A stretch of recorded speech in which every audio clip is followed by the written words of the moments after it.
The Lord Jesus said, actually, hi, I forgot to say hi. And of course, Jesus says hi too, and he always said hi.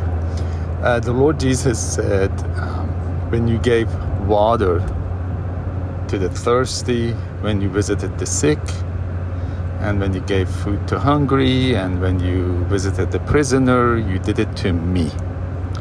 That's why my previous message I said, when we ask anything, let's ask not only for our sake, but for God's sake. I always knew that when you help somebody, you did it to Jesus, and of course, He's going to give you His reward. But I never really went so deep into what He said. We're just going a little bit deeper. Yes, when we bless somebody, of course the Lord will see it, and He will always reward us. You will give and will be given to you.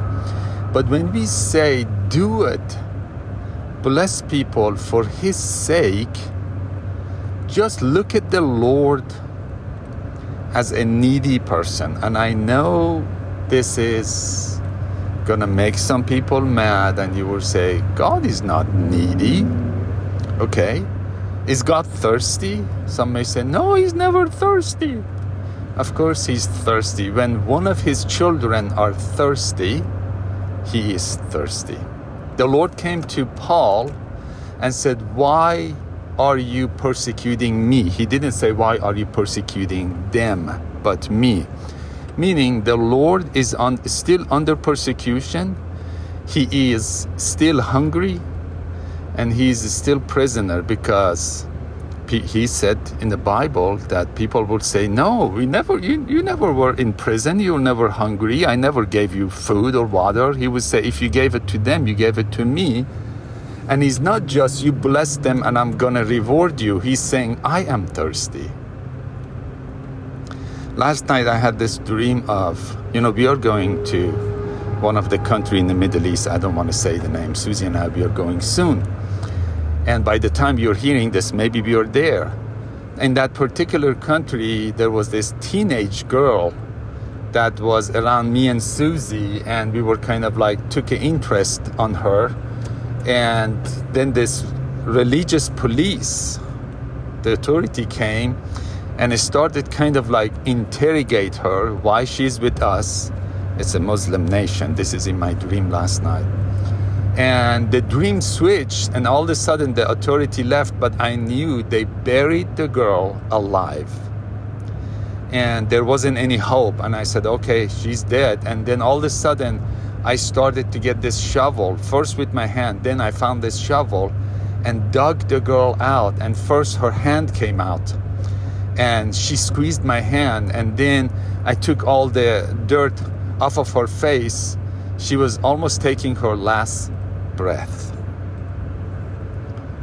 I could feel that feeling of suffocation. And Suzy and I, we took her out, and then I woke up.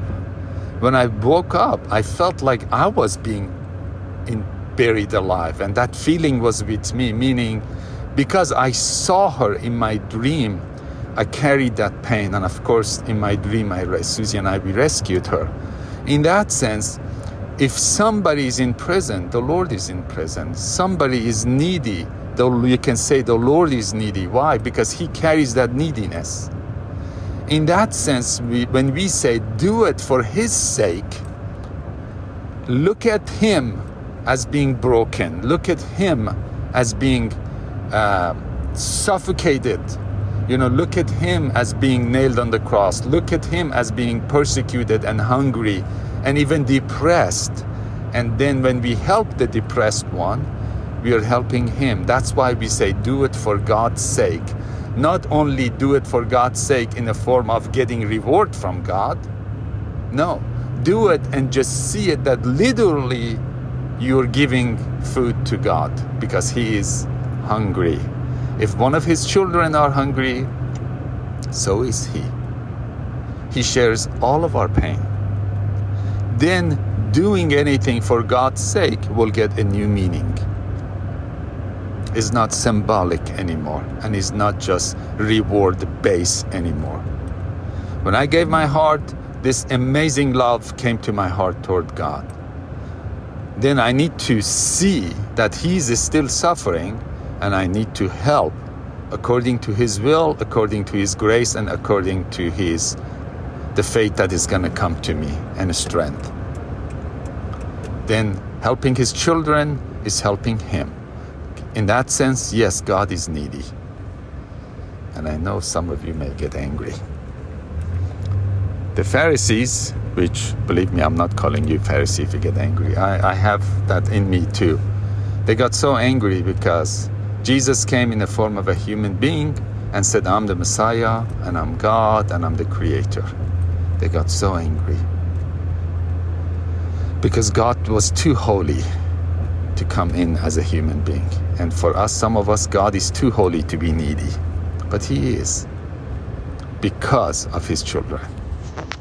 And believe me, I share that for myself. Okie dokie. And God is suffering for our love. That's another planet. Okay, love you, bye.